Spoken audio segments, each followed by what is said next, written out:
It is now my singular honor to invite our guest of honor to make her remarks on behalf of the U.S. government.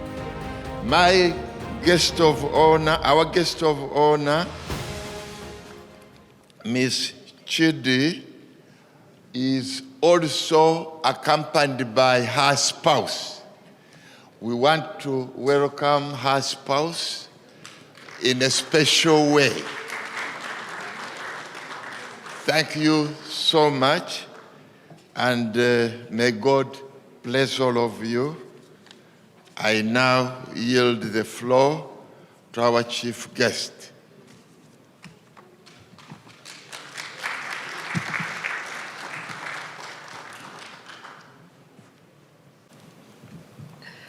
Your Excellency, Ambassador Katende, distinguished guests, and colleagues amongst the Africa community, I am honored to be here amongst so many friends and colleagues from the Africa DIPCOR, as well as from the US private sector and US government community. I am honored to join you today on this 59th anniversary of Uganda's independence. The friendship and partnership between our countries has grown over the years, and we look forward to continuing to work with the Ugandan government as it builds a prosperous, democratic, and secure country. As you've already noted, it has been a very challenging year for our countries and the world at large. The humanitarian and economic effects of COVID-19 have been devastating, but we are proud that since the pandemic began last year, the United States has provided almost $100 million to Uganda in direct assistance specifically to prevent, detect, and respond to COVID-19. And we will continue to do all that we can to bring the COVID-19 pandemic to end in Uganda and globally. Another challenge has been the spread of terrorism and conflict in East Africa and other parts of the globe. I would be remiss in my capacity as the Deputy Assistant Secretary of Defense for African Affairs if I did not acknowledge and thank Uganda for its tireless efforts and sacrifices as the largest troop contributor to the African Union mission in Somalia.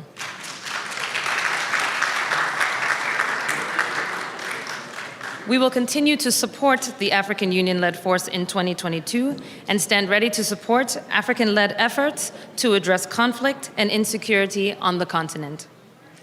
Given the events in Afghanistan during the last several months, I also want to recognize the government of Uganda and the Ugandan people for their generosity in offering to provide temporary assistance to evacuees from Afghanistan. As the ambassador noted, carrying on the country's tradition of welcoming refugees and other communities in their time of need. As friends, we also have an obligation to acknowledge that there are areas where our governments may not always agree. We have been clear in expressing our concerns about the conduct of Uganda's elections, about the violence that took place in the run-up to those elections, and the ongoing restrictions on civil society organizations, especially on those operating in the democracy and governance space. But as you noted, we too have our challenges and continue to strive to be better.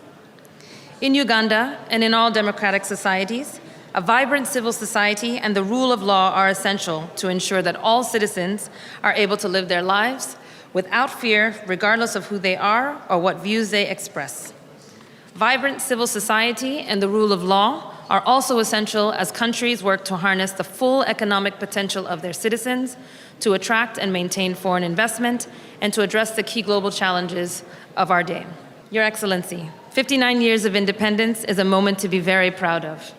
Again, I'd like to thank Ambassador Katende and his spouse for the warm welcome and honors of being their guest tonight, and the opportunity to represent our partnership at this momentous occasion. As we celebrate with you Uganda's independence, we remain very much committed to the partnership between our countries. We will continue to work with the people and the government of Uganda to ensure that everyone has the opportunity to achieve their full potential, secure in their rights, and free to be who they are. Again, I want to thank you for this very distinguished honor of being your guest this evening. Wibare. Thank you.